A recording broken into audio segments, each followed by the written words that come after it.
Watch me as I make a dupe of this $360 hanging drying rack for half the cost. I start by creating a jig from scrap wood so I can quickly cut two 10 feet dowels into 10 evenly sized pieces.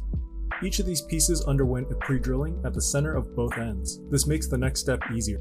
Here I start to screw the dowels onto the pre-drilled and countersunk metal flats. Unfortunately, I didn't capture footage of me preparing the metal flats, but you can see here that they're each pre-drilled and countersunk. Each of the metal flats were also sanded, and this includes the sharp edges. Next, the dowels are masked off, and the flats are painted white with about 3 to 5 layers, about 15 to 30 minutes apart.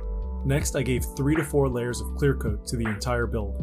I also applied some light sanding on the first layer. You can see here that I rounded out the corners with an angle grinder before I painted them. Next, I tie in the ropes to each end, figuring out where the center point is on both sides. Now it's time to install it. First, I locate the joist in the ceiling using a stud finder. And for the pulleys, I'm using this flat mount style that I found on Amazon. You'll want to use these and not the hanging pulleys to prevent the ropes from moving all over the place.